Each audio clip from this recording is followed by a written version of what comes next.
This episode of Linux Action Show is brought to you by GoDaddy.com. And by Ting.com. Head over to last.ting.com and save $25 off your first device.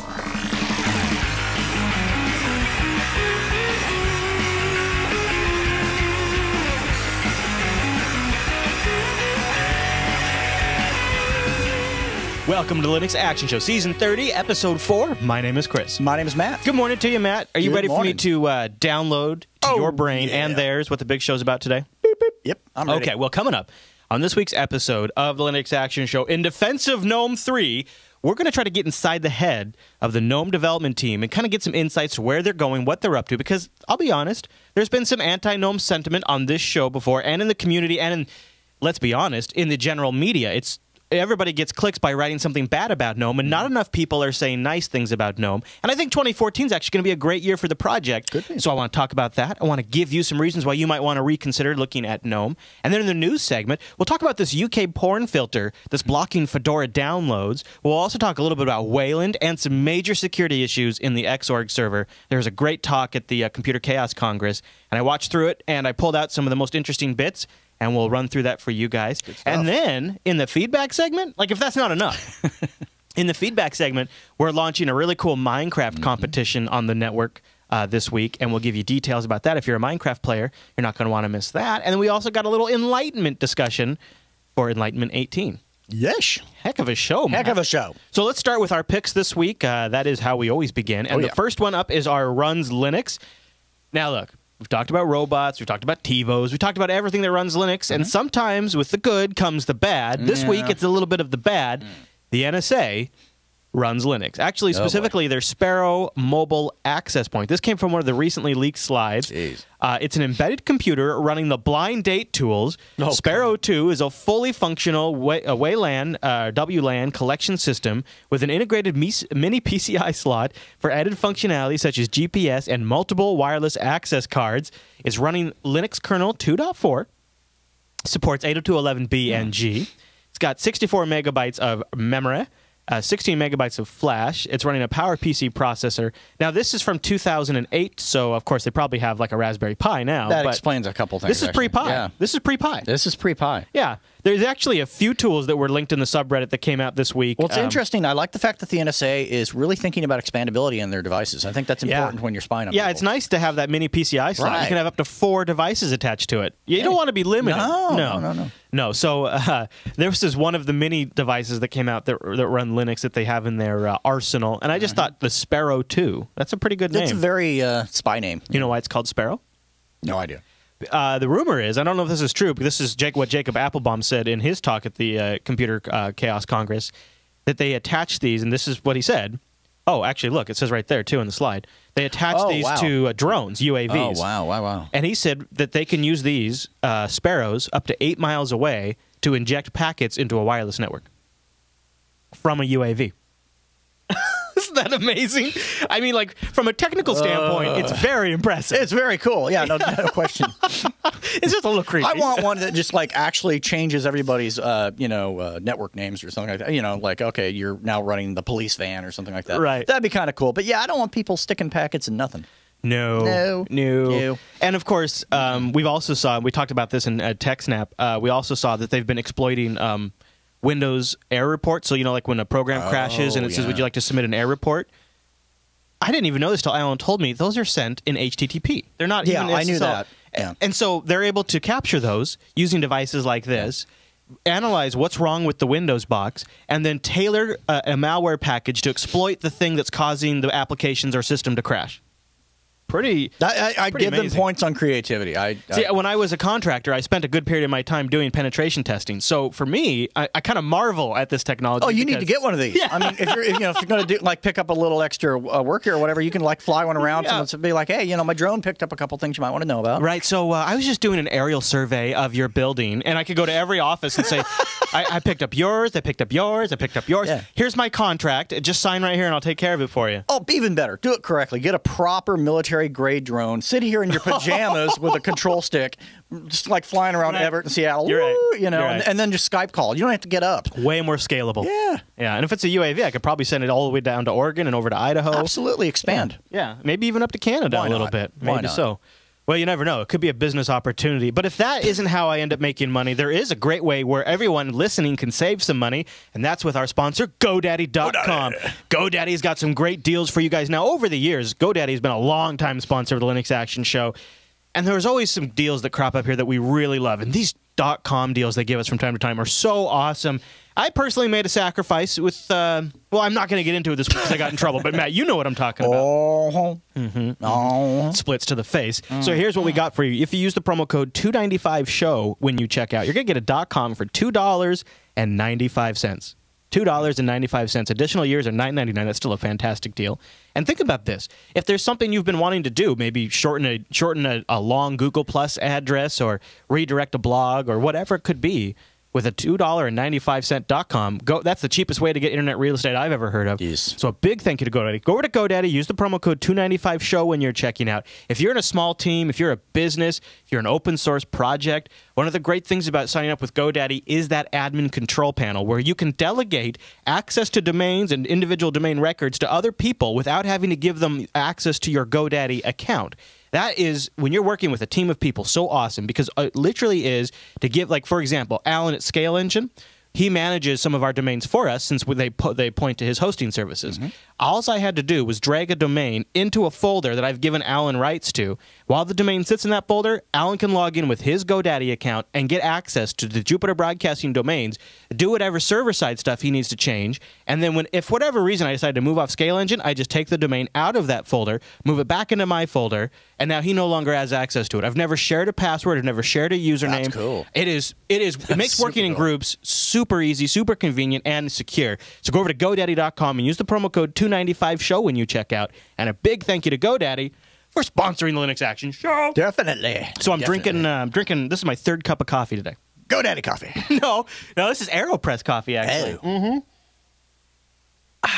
And the reason I mention that is because if I start talking a little fast, that is my third cup. I noticed I was starting to pick up speed there. Yeah. Kind of going there. Yeah, I that's okay. Sometimes. But I tell you, that AeroPress coffee, whoo, boy, that is some good coffee. Ride the wave. Yeah, ride that caffeine high, Matt. So we've talked about DD on this show from time to time. It is an amazing tool built into Linux that the other operating systems look at longingly, and you can find ports to the other OSs. It's adorable. However, it is very command line. It's about as command line as it gets, right? There's absolutely command line, but but as you said, it's incredibly powerful. And once you actually have just even a cheat sheet, you don't have to memorize everything. Yeah, super easy, right? Oh, yeah. Well, let's make it even easier. Are you ready for this one, Matt? Yes. It's called Gdisk Dump, and it is a GUI front end to DD. Oh, seriously? Super easy to use, too. In fact, I got it loaded here on my machine, and check this out. You've got a few options here. Now, first up, my main critique is that you can't resize the window, which you'll see why that's a pain in the butt later. But so you start out with a blank window. You select your input format with Gdisk Dump. So I'm going to say I want to back up a partition, but I could back up a file or an entire hard drive. Oh, right. So then I choose my partition. Well, here is a 107 gigabyte Linux partition on my computer. So then I say forward. Now I choose the output format. It could be a file again. I could go directly to a hard drive, or I could go directly to another partition. So you can move from one partition to another partition with this tool. But I want to just back up my machine. Right. So I would think a file would make the most sense for a backup. And it automatically, by default, checks compress image file, so it runs it through a gzip as well. And so you give it a name like, SDA1 or whatever you want to call it. Now, here's where you really wish the UI was resizable, because now I have to dig through, my whole system here. In fact, why don't I real quickly... I will mount the NFS mount, because this is the other thing you have to consider when you're doing this kind of thing, is you can't image to a machine, like to you can't image from a partition that you're backing up. You can't write to the partition you're backing up. Do you follow? Right, that doesn't make sense. Yeah, exactly. It's kind of like changing the oil in your car while you're driving it. It doesn't really work. And, exactly, because it's reading from that. I mean, so you're gonna have a bad time. What I've elected to do is I've tossed it up on my NFS server here, and so I have a little folder here that I write to called ZZ Backups, just so it is at the bottom. And then when I say forward, it will now begin to copy that SDA3, I called it SDA1, but it'll copy the SDA3 partition to this image file, just like DD normally nice would. Little compressed file there. And if you're feeling like, oh man, this is just not hardcore enough for me, you break out the advanced settings and you get a lot of your DD You get all your freaking flags. arguments and whatnot. Yeah, cool. And so it's really simple, straightforward. It's called Gdisk Dump, and it just makes working with DD super easy. Not that it's not already, but if you've wanted to try it and you're just not a big command line foo person, That's very cool. Yep, I'll have a link to it in the show notes. For restoration, Same process. Same process, Yeah. same app, or would you just go command line? Okay, the same process. You could go. You could recover. Well, isn't that what's brilliant about it? Right? Cool. Is you could make this. You could, if you just wanted a GUI app to back up, and then push came to shove, you had to reload your machine. You don't have to reload that particular app to restore from a DD image. It's just an image file. Exactly. The other thing I was going to experiment with, I just ran out of time, is you could probably use this to load it on a machine, make an image of a partition, and then throw that, or a hard drive would probably be better, and then throw that into VirtualBox, and you've just virtualized your Linux box. Cool. Yeah. So that's pretty cool. The chat room's asking about my cursor. I'll tell you in a little bit. I love how that's their focus out of the whole thing. You could also, chat room's also asking, can you write to USB sticks? Absolutely, because it'll just write to any device on your file system. So if you mount something to your file system, or you plug in a USB device that's on your file system, it'll write to that. Exactly. All right, Matt, I got a really fun one. We haven't done an Android app pick since we stopped doing them as an official segment, but I always said in the weekly spotlight from time to time, I'm probably going to throw in an Android app, and this week I've decided to do just that. The ones that really sing out to you. And it also works great with Linux. Yeah. It's called Xserver XSDL, and it is an X server for Android. And that's about as cool as it actually sounds. So think about this.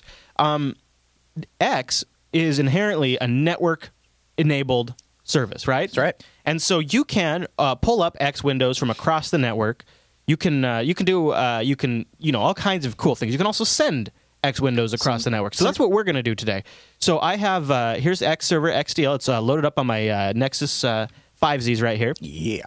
When it starts up, it'll first ask me what screen resolution and scale I want. I chose 1920 by 1080. And just one-to-one scaling. Okay. And then it comes up with a blue screen that says, here's the address you need to send your X session to show up on your phone. Now, Matt, why don't you hold that right there so that way the camera can see it. Right.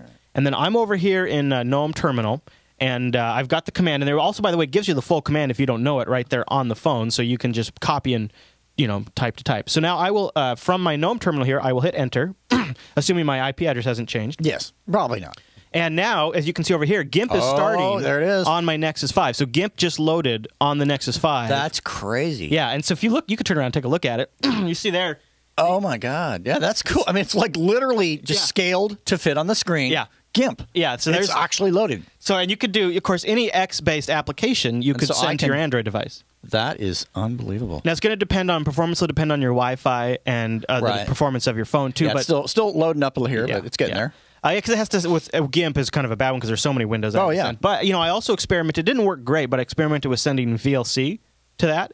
So I started VLC with a video file in the command line and played it to the phone. It worked for a little bit, and then it started dropping frames. But the potential is so cool, because now what's awesome about this is I also could have sent the IRC chat room app to there. That would have been cool. And then it would be running from my computer using all of my settings, using the application I know, and manageable from my computer. But the display output would be on my phone. So you load the app on the phone, and then and then get the IP address of what you're basically working with. Then you go to your command line on your computer, and basically what are the commands you're entering? So you can see here, you're changing your environment display to the phone's IP address. Right. And on display 0, I'm starting Metacity, and then I started another display, and I started GIMP in that second display. Interesting. Okay. Yeah.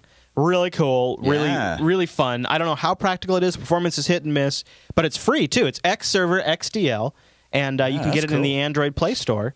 And they also have side-loading APKs up on their SourceForge page if you're not one with the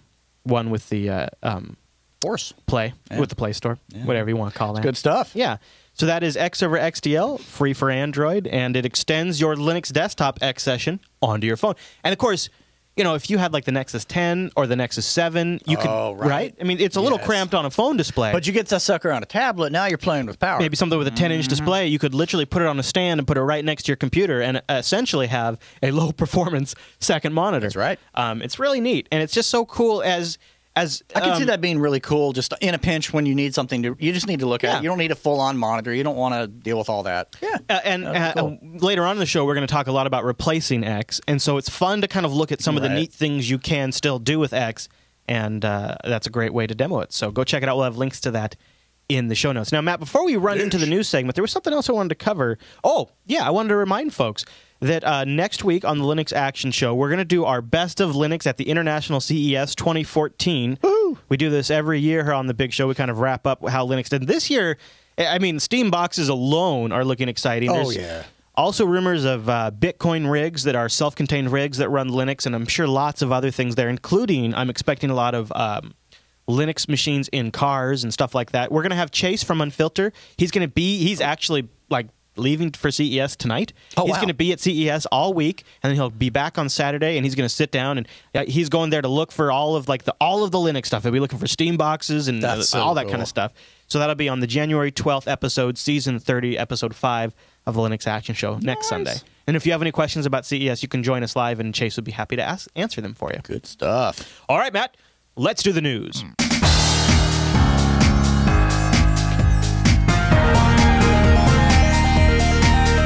It's the news, and this episode is brought to you by Ting.com. Matt, you know that. Ting is wireless that makes sense, and they are innovators in the space. No contracts, no early termination fees, and you only pay for what you use. Go to last.ting.com to get started. It's going to take $25 off your first device or $25 off your first month of service. Ting is my mobile service provider and Matt's mobile service provider. Boom, flash them like it's hot. Yeah. Loving our phones, loving it. Matt, you know, I sometimes look at that Note 3 and I go, that'd be a good one. I'm sorry I don't have it upside down, but yes, I'm actually. I really like this case you got too. This is the number one use I do for this. When I'm working, Netflix. Boom, oh, nice. Up against the monitor. That's like my go-to thing. Also, I manage all my my Zone Minder cameras with this. Oh, nice. Oh, you know what else that great big screen is really good for? Waze. Oh, dude. That thing owns on Waze. Tell me about it. What's awesome when you combine these powerful devices like this with Ting is you only pay for what you use. So if you don't use a lot of data one month, you don't have to pay into some sort of contract where it's always a flat rate. It gives you sort of some flexibility. You combine that with Ting's awesome dashboards. You can always see where you're at. What they'll do is they'll take your messages, your megabytes, and your minutes. They'll add them all up at the end of the month. You can always keep track of them. You can even get alerting and check status with their Ting app on your phone or on their awesome dashboard. And at the end of the month, they'll just bill you for whatever bucket you fall into. Included with your plan, my friend, is voicemail, caller ID, tethering, and hotspot. Yes, tethering and hotspot. Of course, all the other great features like three-way calling, call forwarding, all part of the service. No add-on charges to those. A Ting device is a flat $6 per month, and then it's just your usage on top of that. Ting is an MVNO of the nationwide Sprint network. So if you've got good Sprint service, you're going to get amazing Ting service. Yes. And this is why Ting really excels, because they're able to focus on the customer service end of this arrangement. That's their whole goal. And it's really, really awesome. As a longtime customer now of Ting, I'm very thrilled. They got so many great devices over at Ting. Right now, they've got deals on the HTC One. This is like when Android really, I felt like, matched the iPhone in build quality. Oh, yeah. I think that's the sweet spot right there. It sure is. Yeah. And so if you go to last.ting.com, it'll take $25 off the device. You buy this phone. You own this. This is yours. It's not some sort of leased phone where they're adding a bunch of money into your monthly contract. Right. You straight up own it, just like when you buy a laptop or a desktop. It's yours. And I think that's really important. And I also think by the end of 2014, it's going to be how most wireless carriers I'm already seeing it on the Hulu commercials. They're beginning to try and catch up to Ting. Very poorly, I might add. Very poorly. But they're trying. They're trying. Ting has really been kind of shaking this whole thing up. And as somebody who uses Linux, I use open source technology, I'm always sort of riding the wave of the next thing. Yep. And it's so clear to me that the way Ting is doing business is how a lot of these guys are going to have to change. And the great thing is Ting's already gone in there, done the hard work, figured out how to do a cell service that you can actually like. They have a blog where they're extremely transparent. Oh, yeah. They have an awesome active customer service support form over at help.ting.com. They have an early termination relief program to help you get out of your contract. They can pay up to $75 per line that you have to cancel, which is amazing. You can get more information at ting.com/ETF. And also, Ting has incredible customer service. If you call them at 1-855-TING-FTW anytime between 8 a.m. or 8 p.m. Eastern Time, a real person will answer the phone, and they will be able to help you. They are empowered to solve the problem. They'll give you their name, they'll give you their direct number, and they'll stay on the line until your problem is solved. I've heard from a lot of people who have switched, who've decided to call in and ask a few clarifying questions about like their Nexus 5 or something like that, and the reps know exactly what they're talking about. They know exactly how to help, and they embrace people who are pushing the edge.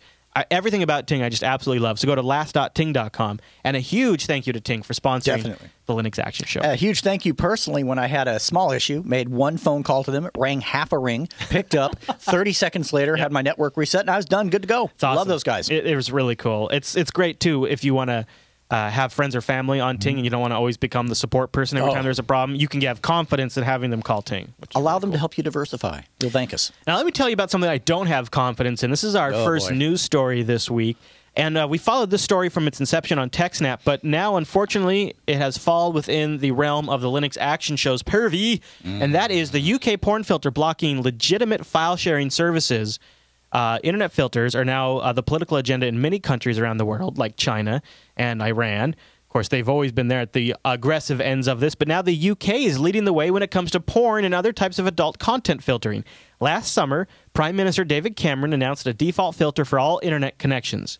A default on for all internet connections. This means that the UK internet subscribers will be required to opt in if they want to see adult content online. You have to call in and opt. While most of the discussion has focused on porn, Sky's filter, Sky is one of the ISPs in the UK, and those operated by their ISPs actually block a much wider range of content. And Torrent Freak has the story. Torrent Freak is one of the sites that's been blocked. Among blocked sites are BitTorrent.com. The same is true for BitTorrent clients like uTorrent, Transmission, Views, and also some proxy websites are blocked and filtered out. Websites which offer perfectly legitimate peer-to-peer content downloads are also being filtered by Sky's default settings that have been turned on for everyone. This includes Voodoo, the distribution platform for indie filmmakers. The download page of Fedora has been blocked, and the download portal for Linux Tracker has been blocked. That's just absolutely atrocious, right? Oh, it's horrible. I mean, it just doesn't make any sense. It's just not effective. And the fact is they say, oh, it's no big deal. You just opt in. How many people, regardless of what country you live in, that are not geeks, have a freaking clue how to do that or why they would do that? Or they don't know. Or what other solutions are even available to them. And those that do choose to opt in, you know, it's marked on their bill. Therefore, they're then put on a list that you like adult content and you also like other questionable things. Yeah. Not really a list I want to be on. No, exactly. I find that offensive. I find that very offensive. It is offensive. And according to Sky, actually, this is when I read this part, I was like, are you effing kidding me? Yeah. According to Sky, the decision to extend the filter beyond porn and other adult content was partially made based on input from subscribers. Bullshit. Our customers, this is from Sky, our customers have told us they want the option to control content that enters their homes. As part of this, they have also told us what sorts of content they would like included in Sky's broadband shield. A spokesperson told them. And here's the piece of it that really kills me. That's probably true, but what the customer meant is they want the option to opt in to turning it on, not having it by default, but not opting out or opting, you know, where they make the choice themselves as, oh, I don't know, rational thinking adults. And so my folks in the UK, I feel for you. That stinks. Q5sys in our chat room right now, live chat room while we do the show, is speculating that, you know, opting out could put you on sort of a watch list in a sense. Maybe they watch your traffic for file sharing or whatever. It's... Yeah, it's exactly. It's like a list I wouldn't want to be on. Because imagine, so a new law comes along and it says, oh, hey, by the way, we need to watch out for people that watch or do blank. Oh, hey, we got this handy-dandy list. It means we have to do less combing through. You know, it makes it a lot easier for the ISP. Right, because they can almost operate under the assumption that people on the filter are not pirating. They'd be wrong, but they could operate under that assumption. And then the people, so that would give them the flexibility of only focusing on the people off list. That's right. Jeez, that's creepy. Super, super simple stuff for them. Great for the ISP, lousy for the user. Yeah, and sucks for the Fedora project. Oh, I mean, right, exactly. It's like UK users in the Fedora that want to access the Fedora project are going to have to basically proxy out of that somehow, and that's what a waste of time. Yeah. Jeez. Well, let's talk about Yalla. I don't know. I don't know if this is a trend. This might be an early indicator, but it looks positive. Yalla has outsold the iPhone 5C and 5S at Finnish carrier DNA. Wow. It began its retail journey in its home country, Finland. A month later, it began selling all across Europe. Initial sales of data from French carrier DNA, which is the only one to offer the Yalla smartphone at this point, shows that the phone is doing quite well. So much so that it managed to overtake the iPhone 5C and 5S on its network. In the DNA's top 10 list of best-selling smartphones, the Yalla is 5th. I like Yalla, to be honest with you. Yeah. Right behind the Apple iPhone 5S. It's in 6th place, while the 5C is in 8th place. In the period where the Yalla phone started selling on DNA at the top-selling smartphone at over 300 euros, which is pretty awesome.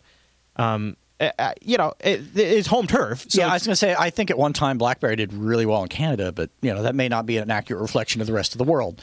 And then Nokia in their home country. But don't you think it could indicate that it's doing some things right? If it's great looking. It's a great looking setup. I think that this is an early indicator that they can then ride that wave and continue to do awesome and expand. I don't know how it's going to do in the U.S., but I think overseas it's going to do pretty well. Yeah, I don't know who it's going to be yet, but I'd love to see a really solid Linux-based Android competitor. First of all, I want to see how actual Linux can do in this environment, not the kernel itself. I mean, that's what Android's accomplishing now. Right. But I'm talking about like the whole stack, more Linux, not something that's behind, a Java JVM and things like that. I would really love to see a phone like that, like a Firefox OS or even Ubuntu Touch or a Jollaphone. And I mean, this is a good start for them. Yeah, this is a really good start for them. Me, I think it's going to be interesting. If they can find, and again, I don't know enough of how this works or doesn't work, but give me the apps that I want. However, you need to access that or make that happen, whatever. Yeah. I'm not even asking to transfer my existing apps. Although if you guys can do that from Android, you own the whole situation. But apps, performance, experience. If you guys are able to nail all those things, I think they could absolutely shine really well. Yeah. So yeah. I don't know if they have all the apps they have in the screenshot. Like they have a YouTube app, they have an Instagram app, a Spotify app. Anybody in the chat room, can you tell me, are those legit? Like there's a What's Up app. I bet those are just placeholders. But if that's a really great start for average really consumers, good start. right? Absolutely. So they're close, and that actually looks like a terminal app, which is amazing. Oh, absolutely, right? I mean, when I rock terminal, I don't do it from my phone. Chat room's pointing out that those are all Android apps because there's the compatibility layer. Okay, so that's what I was asking. So if it is in fact compatible with Android, as you guys are pointing out, then that means all my investment in my Android apps comes with me to Java. Well, that could be kind of cool. I don't know if the Play Store works, so you'd have to find a way to sideload the apps. I think that you've bought. But there's a lot. That's early. Well, I'm gonna vote up on this and say, I think this could happen. And if you were really motivated, there are Android apps that will extract your installed applications and back them up as APKs. It's actually stupid simple. Yeah, there's really easy. Where it gets tricky is when they're paid apps. Sometimes that can be a little weird because they pull down from some folks in the chat room are saying the Play Store does indeed work. Gosh, I really want to get my hands on one of these. I think if you jailbreak your Android phone, and then that way the whole locked app thing becomes less of an issue at that point, then do the extraction. Yeah, I mean that could totally work. Sure. I wish a U.S. carrier would have one of these, so I don't even need cell service. I just want to play with I would love to just have just a test device. That would be cool. Ting, ting, ting, ting, ting. That'd be cool. Well, I'm sure once these are available on a device in the U.S., Ting would probably support. Because I could see that if you could see like a Sprint Ting thing happen, like let's say Sprint makes the deal, Ting's able to kind of hook up with that. That would be fantastic. That'd be cool. So I want to talk a little bit about Wayland. We've been steadily watching the march towards replacing X. Yes. And we're about to cover a story that really goes into some detail why we really need to replace X. And we're going to talk about GNOME in the second half of the show. So I thought we'd spend a minute and update everybody on KDE and their Wayland support. This is coming on Phoronix, and he's pulling out some of the highlight bits from the lead KWin developer's blog, Martin. And the longtime KWin window maintainer for KDE wrote this great post about the past year and about how he joined Blue Systems. We've talked about Blue Systems before on the show. They're sponsoring a lot of KDE work. It's awesome. In his blog post, he looks back and talks about some of those moments. He also reflects a little bit on the status of Qt5. He says it's taking great shape. New Plasma workspaces, too, with KDE Framework 5 are looking good.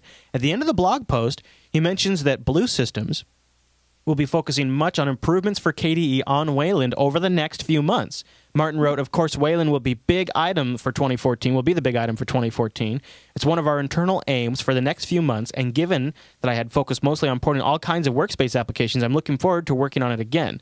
Given that the number of applications ported to Q5 is increasing each day, it will be a nice thing to work on them, hopefully switching to a dog-footable environment, having real Wayland-enabled applications and not just Wayland demo apps. Good deal. Good stuff, guys. Yeah. Everybody's really in high gear right now over Wayland. I think that's pretty well decided at this point which way things are going, Mir. Yeah. So, sorry. Sorry. Hey, you guys are making me wear a monkey suit, so... That's true. No offense, but I made myself wear the monkey suit, but I'd rather project the blame because it makes me sleep better. Totally.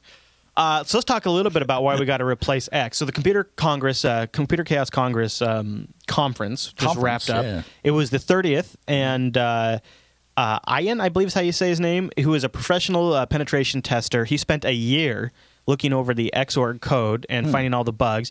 He found trivial memory corruption bugs with many opportunities to insert malicious and random data. Oh, boy. Oh, geez. On the client side. Very awesome. However, he got a very awesome response from the X security developer. 80 of the bugs he found were fixed immediately. Oh, and they're working on more. Some of these bugs simply exist because hard drives were so tiny when X was created that nobody ever conceived of the idea of a 4 gigabyte text file that could be loaded in maliciously. So they didn't really build accordingly because it seemed almost impossible. And in fact, he talks about how when LWN.net ran the story about some of these bugs he found, in the comments section, one of the original X11 developers showed up and kind of explained some of the background here. And then what was really cool is when this bug got fixed, there was an LWN thread about it, and it was sort of the standard LWN trolling. But among the comments, there was one that I thought was just perfect. One of the original X developers commented, and he said, and I just want to sort of read this, the first part of it, because it really sort of captures how bad the state of X still is today. He says, well, all I can say is it was 1984, and it was a very, very different world. We're talking over 25 years ago. Many LWN readers weren't born then. There weren't many bad guys out there. I remember the Moore's worm hitting, which was way beyond, was after 84, when I was working on X11 protocol bindings, and Kevin Minnick had just reared his head a year or two before. Some of the bugs I clearly wrote in that period, and others copied my mistakes. Others just could, and clearly made mistakes of their own. It says other bugs just couldn't happen in the practice of the machine in that era. So if you have 2 megabyte microfax, and so some of the bugs I submitted was like, well, you have this 4 gigabyte text file, and if you parse that, then the thing blows up, which today is very easy to do. 30 years ago, it was impossible. There you go. Interesting. That's from an OG X11 developer, and he says, and then the problem is I made that assumption, and then a lot of people just went off the assumptions that I made. A way to own it, too. I mean, that's cool to explain not only the rationale, but to say, hey, we did this. This was about an hour and change talk, and at one point, about 25 minutes into the talk, he does kind of a quick summary of the issues he's found with the X client side of the Xorg stack. I'll play that for you. Good stuff. So this is kind of my client summary. Xlib and s30es is a bad idea. People think there aren't any around. There's more than you think. Just take whatever Linux box you have, do a scan. There's a 50% chance you'll have at least 1 or 2 s30 binders that use Xlib. So it happens more often than you think. GTK Plus kind of sort of still allows SUIDs. They're not, the case isn't as clear as they make it out to be. And the last part is that and this thing was really more a symptom of a bigger problem. When you read applications that use Xlib, there's an enormous sloppiness when they use the APIs. I didn't really zoom into it that much, but if you have some free time, just go download a bunch of apps that use Xlib and just start looking at the way to use the Xlib APIs. Half the time they'll miss syscalls, or they're misinterpreted, or they'll do all sorts of very sloppy things that are just sort of. If you were a developer in the 80s or maybe even 90s, that was okay. Today, not so much. But then again, most of those apps are probably written in the 80s or 90s. So that was. So I'll leave it right. I'll leave that part right there. So what he's talking about here, if you didn't quite parse it, is a lot of apps on Linux that you run under X have this SUID set on them. Now, an SUID is a special type of file permission that you can give. It's normally under Linux for when you want to run a program. It inherits the access permissions when you run that program as it inherits from the logged in users. Like when you run top as Matt, right, it runs top as Matt. However, you could have something set with a SUID or the sticky bit, and it can give temporary permissions to run as a user that you set that bit to and the user that runs it. Right. So like when you run an application like Ping, Ping is actually opening up, the interface, the network interface, and transmitting packets. So Ping needs to have the set UID so it can have so it can run as root as well. A little more flexibility. Yeah. So the problem is there's a lot of X client side apps that can run as root that look like standard apps to you. And if they run as root, there's a lot of malicious things they can do to the X client of things and totally own a box. So you get somebody to download a program or something like that and just totally mess it up. The The X server itself, so that was the X client he was talking about. The X server itself, according to his words, is in pretty good shape, as is the X11 protocol, because it's been audited so much. However, GLX, the OpenGL extension to the X Windows system, he says is so horribly broken, it is beyond repair. Oh, geez. And X extensions themselves have quite a few bugs. You can have a good secure X server and then load bogus extensions, because we've been auditing the heck out of X server, but not X extensions. So the TLDR is 80 bugs in XLib, most of them fixed. 120 bugs were found in the server. They're going to be fixed, but they're not disclosed yet because a lot of them are 0 days. Tons of stinky code in extension modules, full of bugs, and it looked really bad on the client side. However, he was asked a little bit about Wayland, which I thought was a great question. Thanks. Do you have any sense of how the quality of Wayland's code compares to the X server? I do not. I have not looked at Wayland yet. Beyond, I've seen Daniel's talk, and I've been very interested and very piqued into what Wayland does. I have not looked at their code yet, but from what I understand from their model is that it's very different. So in X, everything goes to the server, and the server is this big, massive blob of thing that has access to hardware and runs as root. From what I understand, in Wayland it's different, where the compositor owns everything, and they're just sort of this IPC mechanism. So I suspect the model is going to be better than X, and I suspect they can, if not already, can easily do privilege separation and privilege dropping, but it's all guessing. I don't know. Cool. Thanks. It's a good answer. Microphone number one. So it sounds like he hasn't looked at it yet, but it sounds like just the design of Wayland might be a little more inherently secure, which I'm a little better that. handling of permissions in general. Yeah, and architected in a way that it can have more process isolation and privilege some isolation. expandability and all that good stuff. I have all of the X11 stuff. We kind of blew through it because it's so technical, but I have all of it in the show notes, as well as a link to the full video if you'd like to watch the talk. It was a good one. That way you can soak it all in at your leisure. Now, before we wrap, I have something really exciting that I want to talk about, because it comes from one of our own active community members, Q5sys, in our IRC and our subreddit, is doing something that I'm a huge proponent of. As we've talked a lot about bringing things into your own internal land, taking control of services that you depend on for your own security, for future-proofing them, and things like that. And one of the things that we've touched on once, but it's really hard to wrap your brain around, is actually replacing Google or Bing or whatever with your own search engine. And it's actually possible. We've talked about Yasi or Yasi on the show before. Yasi, however you want to say it. Yeah. And it is a peer-to-peer search engine you can roll yourself. It is kind of a pain in the butt to set up, and it isn't necessarily going to be something you just want to do over a weekend, right? Right, Kind of these weird things.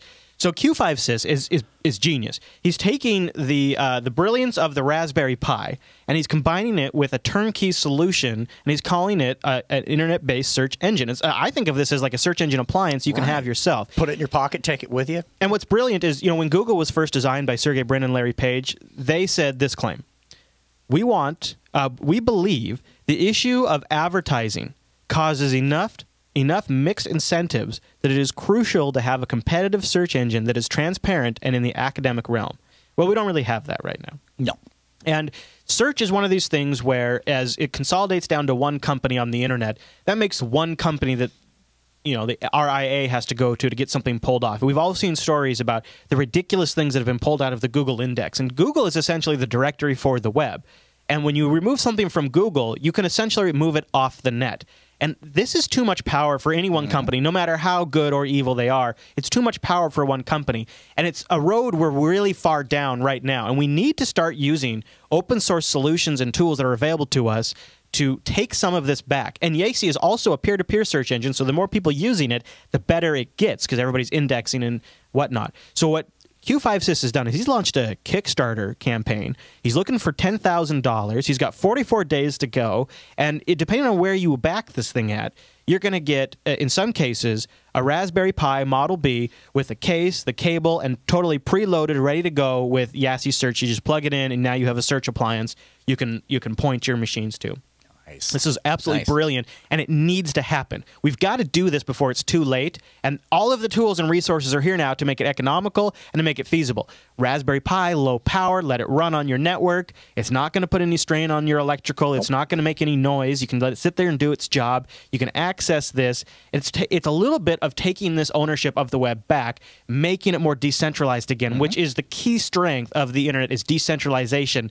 And as we see all of these companies come up, like Facebook and Twitter Twitter and Google, they are centralizing this information. And this is our information. These are our websites they're indexing. It's our content out there, and we shouldn't let them own it. And we have the tools and the abilities to do it. And this is one of the most elegant and straightforward methods I think we're going to see for a long time. I will have a link to his Kickstarter in the show notes. You can also just go over to Kickstarter and search for YACY Pi, or PI. And go back it if you think it's worth time. He's got it starts at $10, and you'll become a supporter, and it goes up to higher prices like $200, where you get a complete turnkey solution with the Raspberry Pi. And he's got other complete turnkey solutions in between too. It's totally awesome. I really support this, and I want to say thank you to Q5Sys for putting the work in, not just in our community and making the Linux Action Show community awesome, but also in helping us take this back. This is important, and this is the kind of stuff we need to move on, because we got to do it while we can. Yeah, because you wait too long, and basically it goes from being preemptive to reactionary. And reactionary is, well, we've seen how well that works in other areas. It's a bad spot to be in. Yes. Yeah. So good job, Q5Sys, and Yassi Pi, turnkey Raspberry Pi-based internet search engine. Get out there, support it, be proactive. It's awesome. And we'll have a link to that at the bottom of the news show notes. Yes. All right, Matt. Well, that's all the news for this week.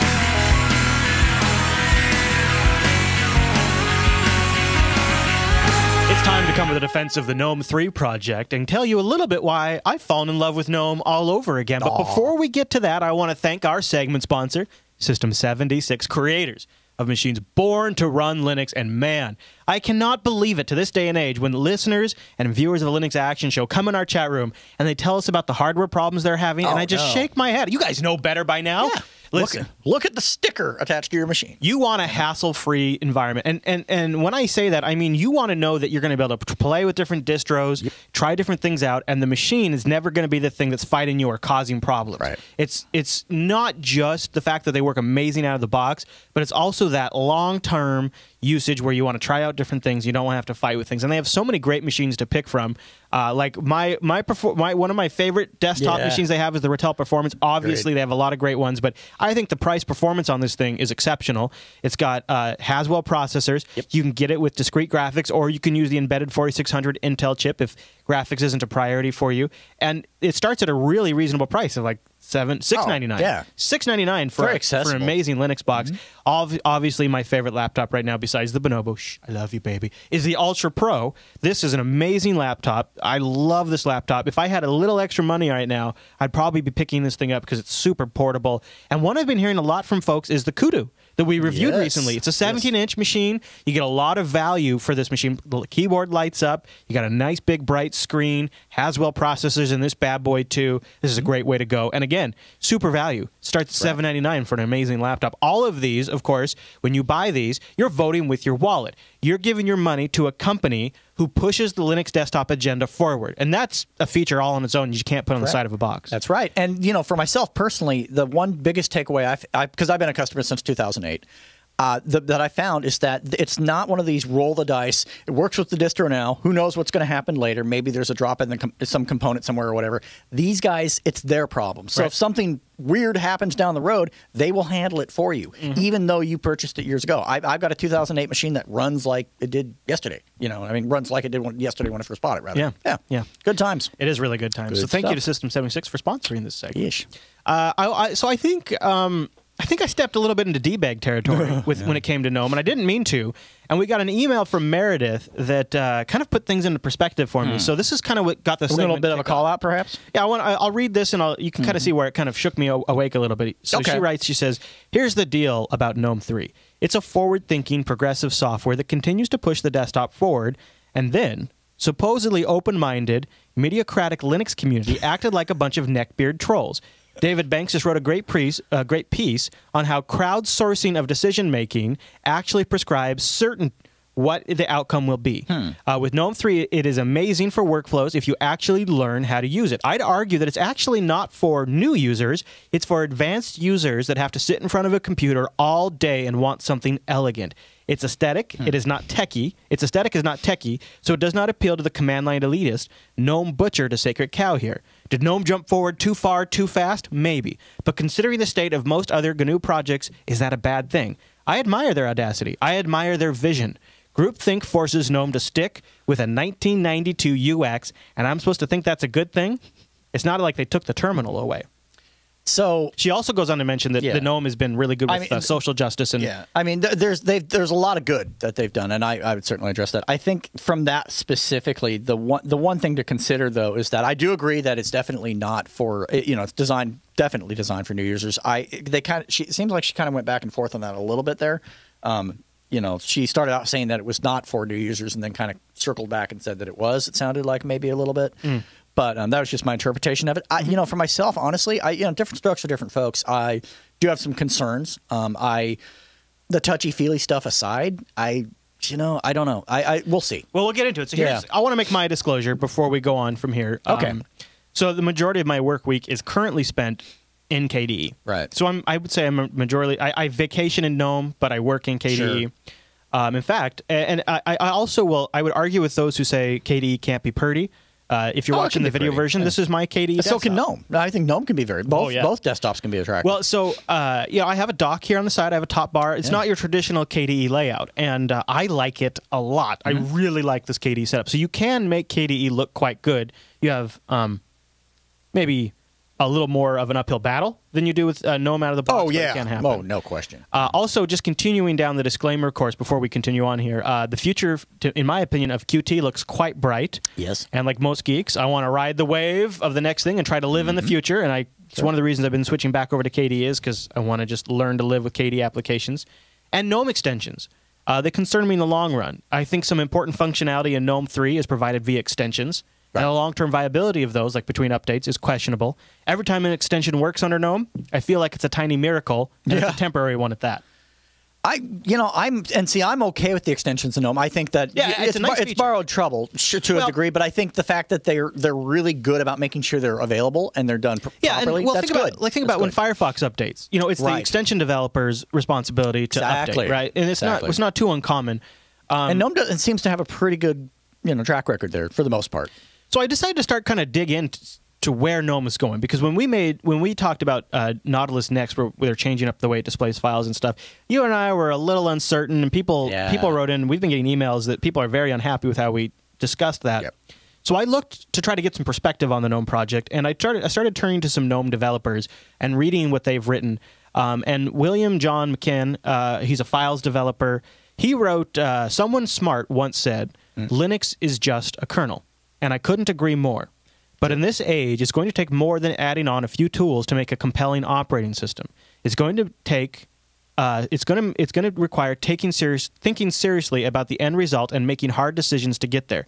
As a result of that, I believe the world needs more now than ever a real choice for freedom, a choice for everyone, a time to step out of the dark ages. We, the technical elite, have been holding on to freedom too long, effectively preventing others from enjoying it, perpetuated by hostile dogma of the Unix way. We need to be clear. Those days are over. Admit it.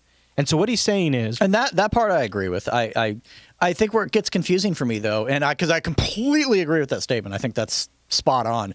But then it's the direction, the new direction they're going. I kind of feel like instead of going boo, it's going bleh, and I think that's where I tend to, what I mean? Audio listeners are like, what is he talking about? Yeah, it's like as a visual demonstration. So, as a visual demonstration, I'm, the way they seem to be describing it is they're going one path forward, and for the audio listeners, it feels like instead they're going 10 directions forward, and it's a little bit of touch, a little bit of desktop, a little bit of this, a little bit of that. I don't know. So I think we can let's add some definition to what you just said, because I think what you're vocalizing is how a lot of people in the community feel, and I think s30e, who is a longtime GNOME contributor, member of the GNOME Foundation, he's a Tizen dev. Nice.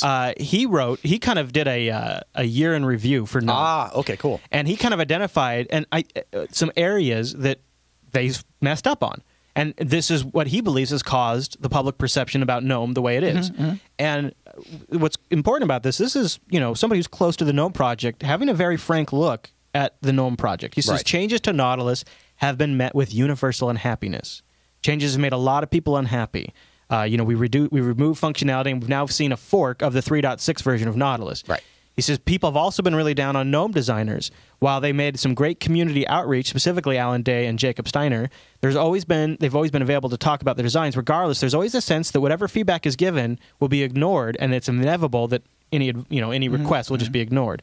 It's very important that we are upfront on regressions as well. He admits they kind of botched it with the GNOME terminal, where they removed transparency and didn't tell anybody. Right.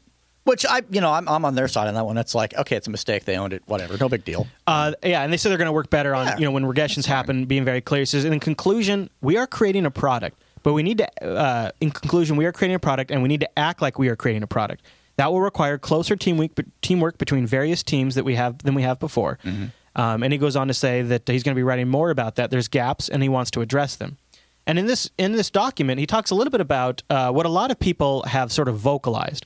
And there's a blog post that came up about 30 days ago called "The Problem with GNOME 3." Okay, and it's a good insightful post because what the guy talks about in here is he's really kind of touched on what's really bothering a lot of people about GNOME 3, and I won't drudge through it all, but sure. One of the things he talks about is this perception that the developers feel like they know better than everybody else, the fact that it's too focused on touch. But do they? And I think this is something that's a conversation that needs to happen. Do they understand why people feel that way? I think not just GNOME developers. It's all developers. All developers, they develop first, then they conversate later. And that's a mistake. I think that's why these hard feelings with I don't care what it is, any development situation, I think that's usually what happens. Yeah. It's like, well, we genuinely trying to make something better, and we're excited about it, and we present it to you users, you whine and complain about it. Well, why is that? And then that's why. It's because there's not enough. Here's what I think is going on, and you could feel free to disagree with me, but I believe the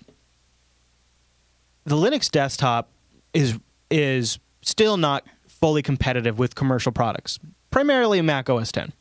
It is great for users like you and I. It is competitive for us. But for average users, the expectations of polish now, because all of these operating systems, OS X has been around for, 11 years now? It's been polished, right? They're really in the polishing phase. And what we witnessed in the last 3 years was a total reboot of the GNOME desktop. That's true. And what the GNOME project really wants to create is a cohesive operating system where you have GNOME sitting on top of a wholly integrated product, and that on the surface, I like that idea. It is. You can see how it needs to happen. Oh yeah. Now a lot of people don't like it because it's anti-Unix way. Small utilities working together. But that's okay because I'm on GNOME side for this. I think that's okay because get ready for this. There's other desktop environments, so that's cool. Exactly, and that's okay. No problem with that. I think so. There was a lot of changes that happened to the GNOME desktop here, and and a lot of things that were very shocking, like removing of the minimize button and totally new ways of interfacing with the machine. And a lot of people feel like the GNOME developers believe that users don't know what they want, and so they're giving it to them, and to hell with what they say. But I would argue that the recent releases of GNOME, starting with 3.8 and 3.10, have really showed that the GNOME developers and designers are listening to user feedback. They are adding in little touches here and there, like the GNOME Classic and stuff like that. Cool. I think you're starting to see... And that's good. That's good. I think it's hard. I almost wish they could have called it GNOME 1.0. Right. I think that would have been more appropriate because they really are sort of rebuilding from the ground up to make something more modern, to move it forward. And so the question is are they going to push it to a direction that's going to be usable for everyone or just for touch or something like that? So right? I think, totally evaporating my opinion completely out of this and looking at this from someone who has just a casual Windows user or an OS X user or whatever it is, they're coming from an environment to where they have a certain user experience that they expect. Right, it's an expectation. Yeah, they come into this and the minimize computer should do these things or work this way. Right, and so they come into this and there's certain things that they're expecting, especially if they're coming from Windows. And I'm not saying it needs to emulate that in all things. I think that everything else is fine, but the minimize button, it's such a trivial thing to someone like you and I, but to someone coming from Windows, again, this is not an opinion, this is just usability fact, coming from that's an issue. Yeah. Now, that does not mean that they can't go ahead and remove it, but they really better rationalize what their target is. I believe the GNOME project's counter argument to that statement is you have to have a full holistic vision of what you want to make. And I would argue that a lot of the other desktops are the product of lacking that holistic vision that's driven by design.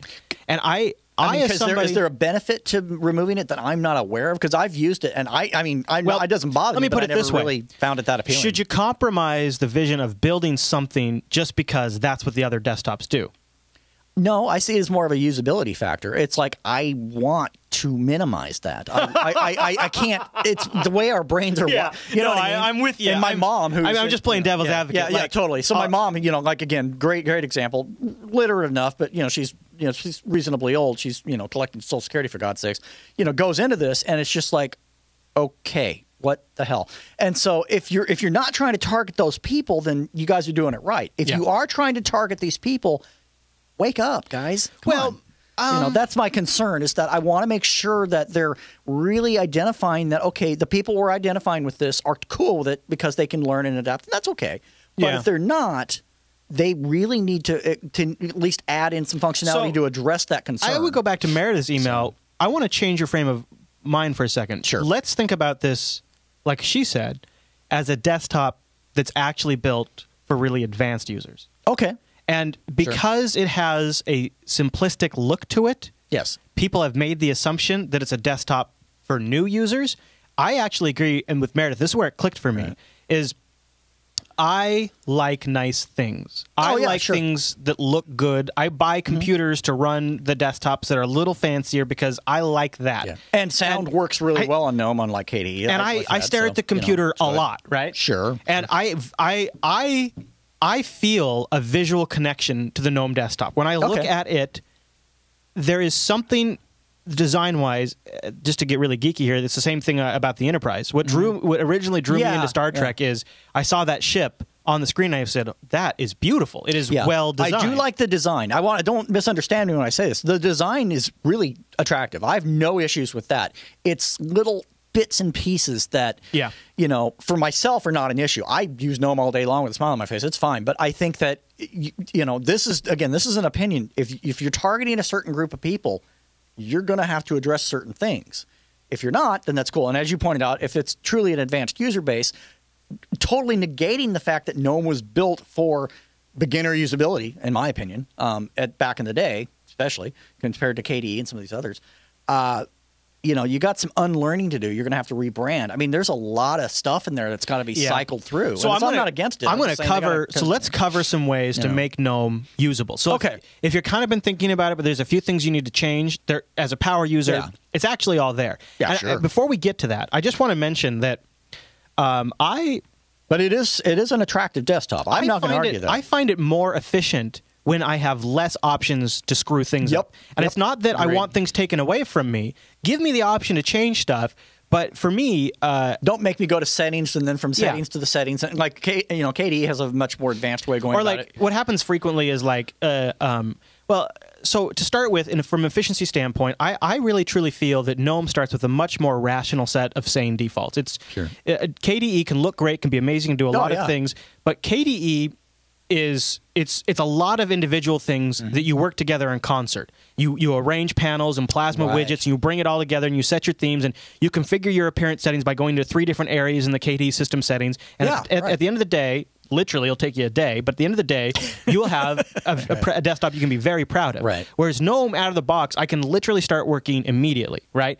Fonts look better, the window appearance looks better, and that stuff it's pre-configured to just get it done. Sure. And for some reason, and I don't know if it's right or wrong, but for some reason, that matters to me. When it isn't configured correctly, it's distracting.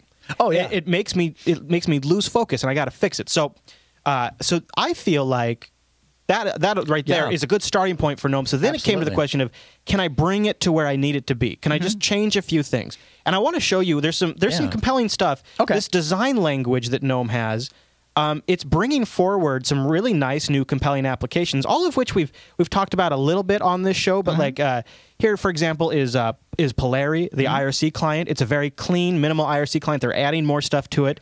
But it gets the job done. Now, it's not very configurable yet, but I've read their roadmap, and they have some really great stuff. But it looks like it's going to be really awesome as it develops. I agree with that completely. Another great app on the GNOME desktop is their new music app. Now, again, early days, but they're going somewhere with this, and and you start to feel the unification that they're trying to bring home, and that I get. That I think is excellent, and I want to see GNOME do this. I think this is good. It's not like it's not the most amazing. Neither is iTunes. I mean, exactly. Right. I mean, that's the point. It's about a unified, because you can do other applications on OS X as well, but the point is you have something unified. I think that's really attractive. Yeah, they're nailing it. Yeah, exactly. And it's so nice to have somebody obsess over these kinds of things. And when you have a design language that speaks to people, it inspires people to create their apps to match that language. And if you don't believe me, just look at the applications available for Mac OS X. They're created by third parties. They try to match the design philosophy of Mac OS X. Right.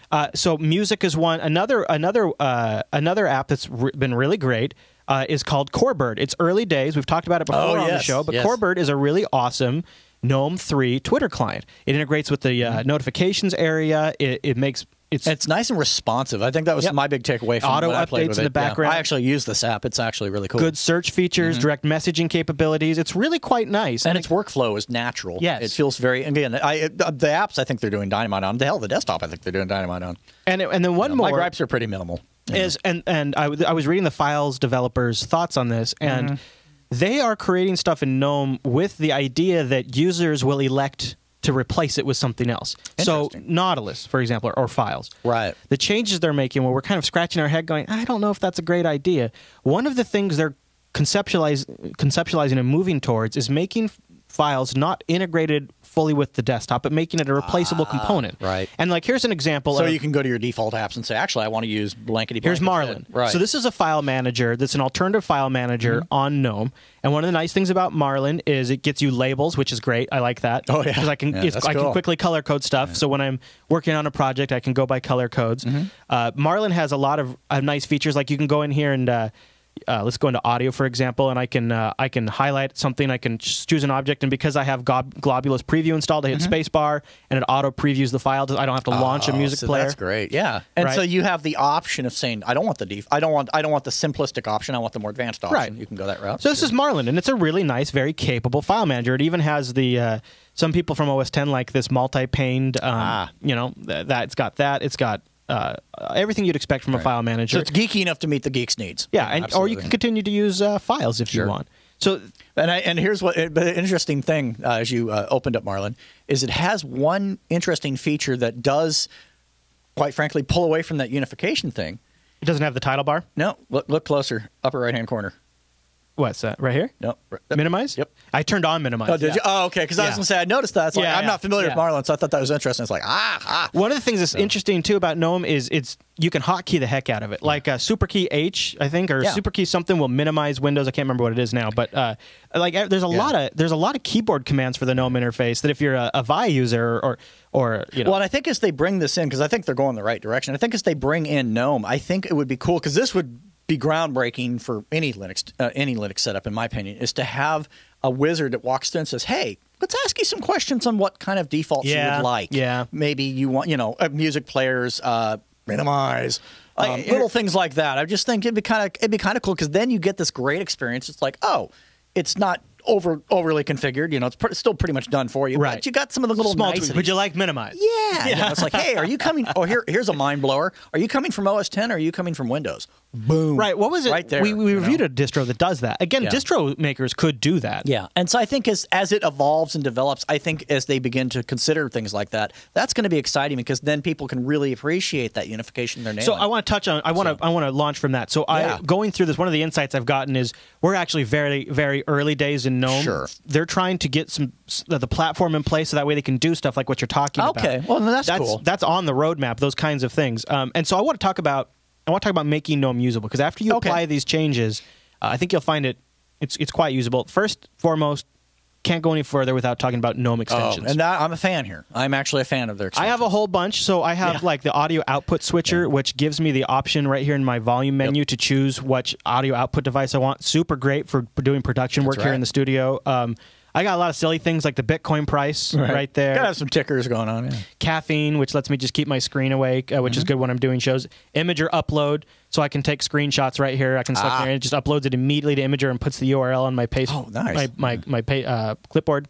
Media player stuff, Skype integration, so I get Skype stuff. System monitor, which is down here in the notifications area. I get a little system monitor down there at the bottom. Touchpad indicator. So right here I can toggle my touchpad on and off, nice. right? And I get a little status indicator up in my extension bar. Shell shape. This is an interesting one. Oh. So it's a tiling window extension for GNOME. So you don't have to have a tiling desktop to enjoy the tiling. So I'm going to turn it on, and it's on. I can toggle it, right? So let's just do. Let's do floating is the normal, default. But let's go with vertical, right? So you can see it'll start as I open up Windows. It'll start to align them based on. This is why this is an area I think GNOME really excels in. This and is here great. we could do horizontal if we wanted to. Great extension. We could do full screen for all the apps, or we could just do floating. Yeah, that's cool. It's not like full i3 or awesome. But it gives you that control, because that was something that I think we both are kind of into. Is we like things to go where they need to go, and not overlap and become a mess. And what's so nice about the GNOME extension system is you go here, you can browse. So I always like to browse by how recent they were. Sure. Here's a new one, a GNOME Tomboy. G-Note Tomboy integration right here, and I can just turn it on, and this is all JavaScript stuff. It adds itself to the GNOME shell, and I like the way you handle the extensions on the page, on off, on off. You don't actually have to go stand on one leg and do a twirl. I think there's certain areas like this. I think GNOME really hit it out of the park, and that's why I'm excited for what they're doing in the long term for sure. And then here's if you're running the GNOME desktop, there's a must-have application. Yes. It's called GNOME Tweak, and this lets you go above and beyond. This is where you set. This is. We couldn't find a spot to stash these configuration options, so let's throw them in here. Right. But it's functional. It works. You can select your themes from using GNOME Tweak. You change your desktop options. You can do things like turn on, minimize. It's right here. Yeah, seeing that. Minimize, maximize, on, off, right there. Right, and now it's solved. The problem's solved. Right. You can also manage your extensions from in here, so you don't have to go to a separate web page if you want. You can turn them on and off. That's a nice option. Check for updates. Manage your font options, your keyboard options, your power options, startup applications, what the top bar looks like, what's in it, right? So I can change all of these things. Lots of little options in GNOME Tweak that let you make it a little more rational, let you tweak things like your icons and your look and stuff like that. So that's GNOME Tweak. Good stuff. And if you install GNOME, you really should install GNOME Tweak. Oh, yeah. It's like Unity Tweak, GNOME Tweak. Yeah, same thing. Anytime you're installing a desktop environment, you really want the tweak options, at least as a power user. The other thing is it's still here, Deconf Editor. No kidding. Deconf Editor, it lets you get in. So now we're getting to the KDE territory here, right? So like I can go into, I could pick, let's pick the GNOME category, and then I'll go in here and I'll choose my desktop. And I can choose application, I can choose settings for like the notifications bar. It reminds you a little bit of the registry, I suppose. Thumbnail cache, nice. Yeah, but there's so many more options using Deconf Editor that you can adjust and change. Like, back in the day, I used to actually spend, like a good example, like in Unity, for example, you would use it to, let's say icons are not appearing next to the clock for like Skype and things like that. You would actually add it in there manually. Yep, and like in here, there is not an option in Nautilus to change the default icon view. Oh. But however, when I open up Nautilus, it's a list view. By default, when it ships with GNOME, it's an icon grid like this, and I prefer a list view because it fits more stuff. You can't change it in Nautilus itself, but if you go into Deconf Editor, you can change what you want the default icon view to be. Very nice. And then now it's always set that way, right? Well, that's and cool. The default zoom level and things like that. So Deconf Editor lets you get under the hood, literally, and change some of these GNOME settings that otherwise are hidden from you, that you might not have known are there. And it's been around for a long time, so a lot of people probably know about it, but it's definitely worth a look if you haven't tried it out. And then there's the little things you can do to GNOME to make it just look beautiful. To really bring that unification home. If you look at my screen right now, don't look at the secret sauce chat room. If you look at my screen right now, this is Firefox, right? This is an awesome, beautiful, GNOME integrated Firefox. This looks like this window was designed by the GNOME project themselves. I mean, it feels beautiful. like it goes beyond theming at that point. It feels like it was integrated in. It feels like it's the I don't know, their own browser. I mean, like it's their own thing. Yeah, right. And this, King Sphinx in our subreddit made up a thread about how he uses a GNOME theme for Firefox and H-Tile to get a native-looking Firefox in GNOME shell. And I don't know why. I guess this is just a defect of mine, but I've now switched over to Firefox. Like, I love how beautiful this is. It's just so perfect for me. It's exactly how I want it to look. You're a very visual flow kind of guy. I am. Yeah. I am, because I look at the screen so much, and I'm very distracted by things. And when something doesn't look right, it gnaws at me. Right. And I don't know what that is. But there's some ways you can just improve your overall experience. You can do things like I have linked in here a thread on changing icons, and like Blackout 24 made some great recommendations for GNOME icons that I think really make it look really well done, really professional, real slick. There's obviously you can do this for every desktop, but these are things you can do to GNOME to make it usable. And they're simple. Just follow the instructions. And then like using a different file manager if the file manager bothers you. Using things like installing Globulus Preview, which, by the way, also works in Nautilus. And I love this feature. So, you just go anywhere in here and you just hit spacebar on something and it'll preview that file for you. So there I'm previewing a text file in my file manager without having to launch a second editor. That's cool. Yeah, it's nice. Just for checking through stuff. Yeah. So where I'm at now with GNOME is through these extensions, through these tweaks. Because you were a big KDE guy. Yeah, I have now the desktop where I want it, and I'm now just getting my work done. Whereas with KDE, I found myself constantly trying to tweak it just a little bit to get it closer to what I want. Never-ending refinement. Yeah, exactly. Exactly. Whereas with GNOME, I basically set it like this, and now I've just been using it like this for days, and I've been extremely happy with it. And I am really excited about where the kernel is going in 2014. I'm really excited about things like systemd and lognd and all of these things that are getting changed up. And I feel like while KDE is going to be awesome with all that too, I sort of respect and want to experiment with the vision the GNOME project has about making a holistic operating system that really feels integrated together. The performance is good on GNOME. The integration is great on GNOME. The look is beautiful on GNOME. And I do feel like, in some strange way, my workflow has become more efficient. I am focusing more on the work. And for me, I can fall into this trap of my computer becomes a plaything. Oh, yeah. It's right a video game, right? Believe me, I know. Yeah. And that's probably why I'll still keep playing with KDE, because I've got both of them installed. I'm just going to keep using them both. KDE 4 is reaching this really mature point. And that's exactly what it needs to do. GNOME is really still undergoing radical changes. GNOME 3.12 is going to be amazing. There's going to be more systemd integration. There's going to be the GNOME Software Center integration. There's a lot of stuff that's coming in GNOME 3.12 that is extremely exciting for a desktop Linux user. And I want to encourage you guys that if you've looked at GNOME in the past and you've been skeptical, and healthy skepticism for sure, because it is a lot of change, but look at yourself and honestly ask yourself if maybe you're just resisting change because it's change.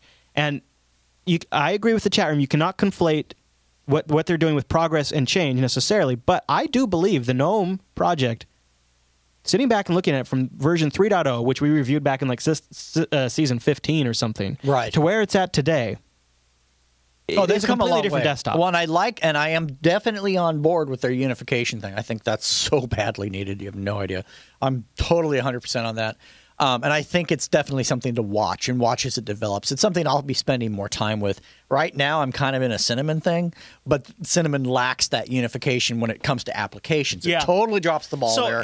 So GNOME does hit that on the head. I like Cinnamon a lot, and I know a lot of people in our audience are using Cinnamon. Here's the problem I have with basically everything but GNOME right now. Is Linux really needs to lead in some areas, and just way too often in the desktop paradigm, we're copying. Right. Or fragmenting. That's the other one. We fragment real bad. GNOME is brave enough to be inspired by the best, but also go off on their own path. And to do that, they really had to change a lot. And I feel like so often in open source, the herd mentality that we all have prevents breakout innovations, real dramatic changes.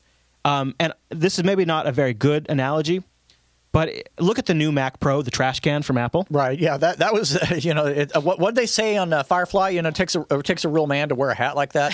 I mean, I think that's kind of where it really comes down. It's like, wow, they really went there. Okay. So if the Mac Pro was a community designed piece of hardware, it would never have lost its PCI slots. It would have more than just Thunderbolt for its I/O. You could still put disks in it, and that would be the new Mac Pro. It would essentially be what the old Mac Pro was, with faster specs and who knows, maybe a new design or something. But because Apple had the nutsack and they also had essentially a dictatorship, they said, you know what?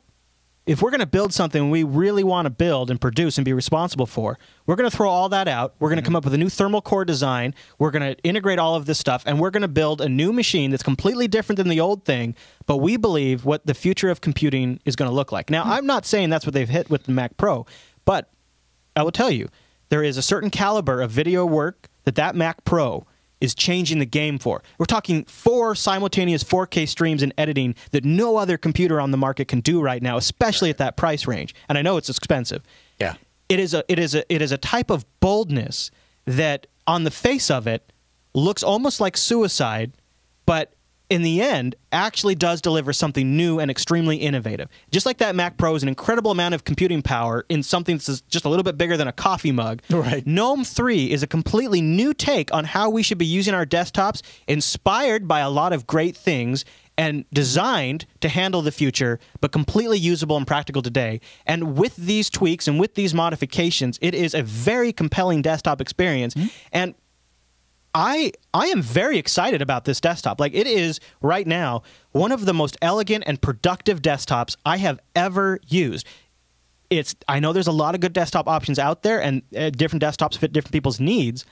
But after sitting down and really getting in their heads and looking at this, I'm inspired by what the Gnome project is doing. I am inspired. Yeah, I think there's definitely something to be said for not having to feel like, yeah, I need to tweak that. Well, this is in the wrong spot. Right. Having to constantly, I can see some advantage to that for sure. And I honestly, when I hear that they, and then audio, that's a big one. I've never had a problem with sound and no, ever. They agonize over things like the status menu. Yes. And I appreciate that.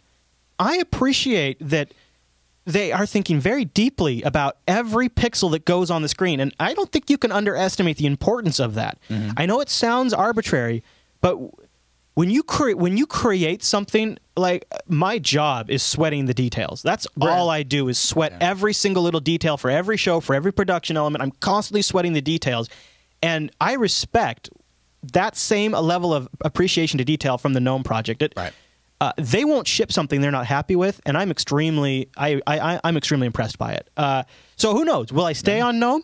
I don't know. It's very usable. I still have mad respect for Qt, KD, XFCE, I and think all you'll the have other Gnome desktops. installed no matter what. I think it's always going to be there, always kind of saying, "Hey, Chris, come back." Yeah. And if if you're thinking about it, go check out like Integros. Yeah. They do a nice job. Fedora 20 has a great Gnome, and OpenSUSE 13.1 has a great Gnome implementation as well. Fedora really does a nice job, actually. It's a lot of what I like from Unity without a lot of what I don't like from Unity. And it's got a really bright future. On the Ubuntu side, Unity is going to be kind of sitting still for this year while they work on. Yeah, I think they're kind of in refinement stage right now. Yeah, they're just going to they're going to fix a few things, and they've got an LTS coming up. There's not a lot of innovation that's going to happen there. KDE is the same thing. It's getting to that maturity size area, which is really, it should be. It's good. And they're working on the next version of KDE. XFCE, it's always the same story there, just always incrementally getting better. Same with all the other desktops. Gnome went through a period where it was nearly unusable for most of us. That period is over. That awkward adolescence for Gnome is ending, and it is really becoming a beautiful and elegant desktop. My recommendation is, go try it out for a little while. Try it on some physical hardware if you can. It's worth it. I think you'll be impressed. Try out some extensions. I got a whole bunch. I'll try to put some of my favorite Gnome extensions. Yeah, in the that would be notes. cool. That would be cool. There's some good. There's some almost like must-have. Like there's some I have, like the weather widget. You don't have to have that, right? But they do a nice job with it. Bitcoin prices. And I have this little network performance monitor that's always running here, telling me what my throughput is. All these kinds of. You don't have to have these things. Oh, this extension right here. I can't believe I didn't even mention this. Dash to dock. This is this Gnome dock here. It's from the activity screen when you bring up activities and you get your favorites here. And there's an extension that just moves it to the dock, and it's a really intelligent dock. As I move windows over, it'll intelligently hide, and as I move them back, and if I have a window that's covering and making it hide, but it's no longer the active window, like if I bring up something else, the dock will come back. And that's cool. Yeah, it's definitely for me that would help. That would help a lot. That would add a lot of value to me. Yeah. So there you go. That's the Linux Action Show's Defense of Gnome. Yeah. Even though we may not either one of us be full-time Gnome users, at least not me yet, and Matt's got Cinnamon and XFCE. Yeah, I kind of do my thing, but I like the path they're going on. I feel a lot better about where they're going with it. Yeah, and we'll just keep watching and update you guys. And I think we'll definitely do a review of Gnome 3.12 when that ships in the end of March. That's going to be exciting. Yeah. All right, Matt. That's the Linux Action Show's look at Gnome.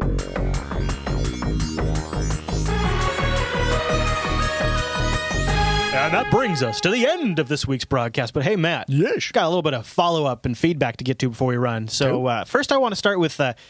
any of you out there who bought a Jupiter Broadcasting 2014 shirt and you're wondering where it's at, I think Teespring had some delays because of the holidays. That'll do it. But they're offering you an update if you email Dawson at teespring.com. You can DAWSON at Teespring, TEE, spring.com. you can get an update from them. And you'll also, there's the order status page that'll be updated soon. They've started shipping some of them out. They told us 2 days ago, so they're just getting them all out now. They're coming along. Okay, cool. Yeah, I think so. In reflection, having the campaign end right before Christmas and then have the printing and shipping, which hit over the New Year's, that was likely financial necessity, but perhaps not the best timing. Yeah.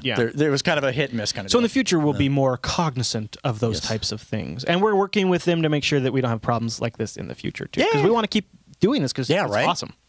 All right. Well, I want to talk a little bit about Enlightenment 18 before we run. Okay. And this came in from our subreddit from Mr. Becan.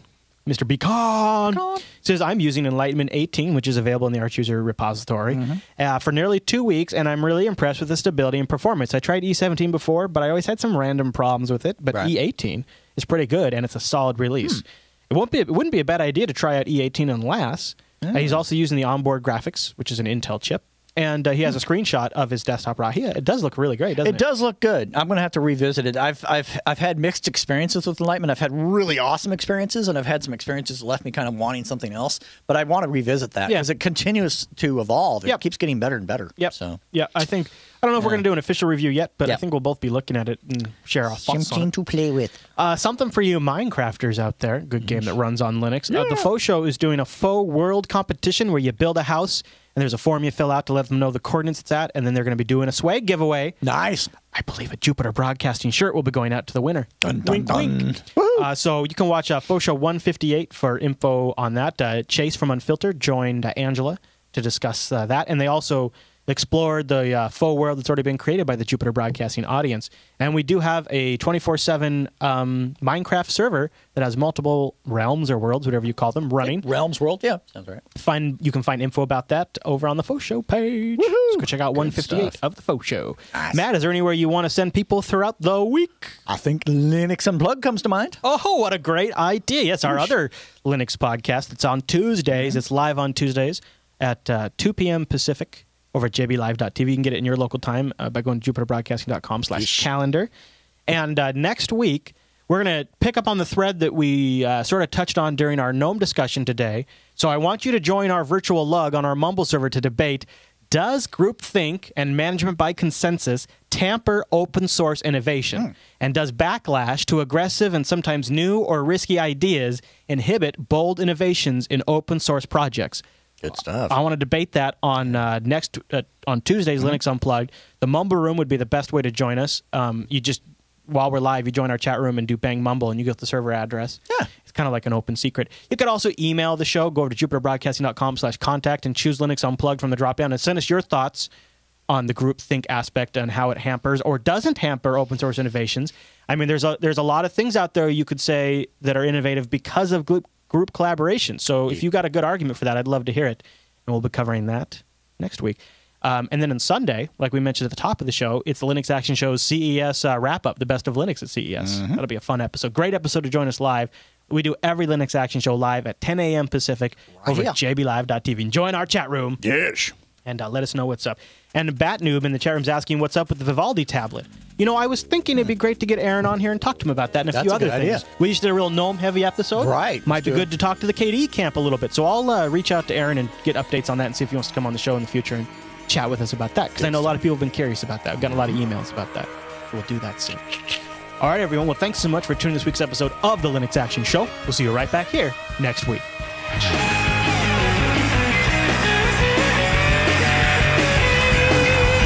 Well, Matt, what I like to use is my good old friend cocaine. I wish. Actually, it's because this whole episode, you've seen me, every time I switch the camera off, I'm taking a swig of energy drink and a swig of coffee. I was like, going hardcore caffeine today. Heart's going... Blood pressure's through the roof. Eyes are all like off Beavis and Butthead, the PE teacher. His eyes are all bloodshot. Yeah. All right, so coming up on this week's episode, the big show. Big show. We're going to take a look at GNOME 3 in defense of GNOME 3, maybe why you've come to the wrong conclusion about the GNOME project, where they're going in 2014. We're going to get in their heads and try to give you some insight. And then in the news segment, we'll talk about... I'm going to see if I remember.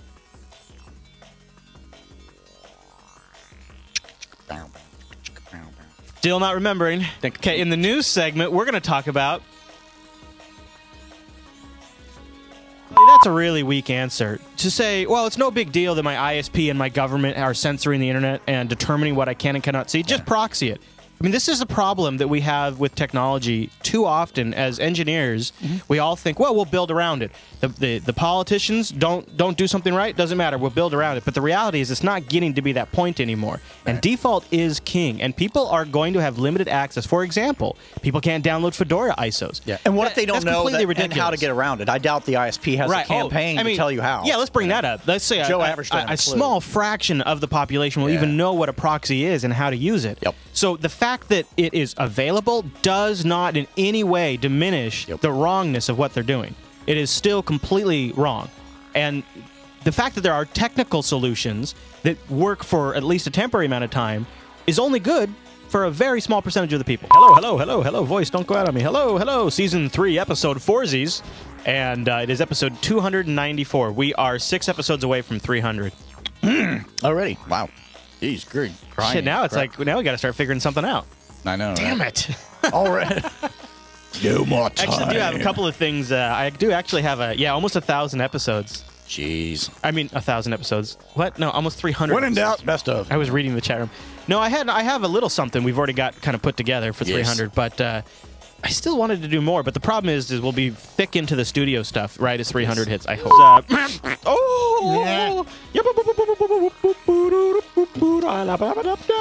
We don't need gadgets. Oh, really? Machines are gonna fail. Then the system's gonna fail. And then it's who has the ability to survive. And that's the game, Lana. Survival. Talked about Lana earlier, actually. Just watch Deliverance again, huh? I mean, is Burt Reynolds not the man in that?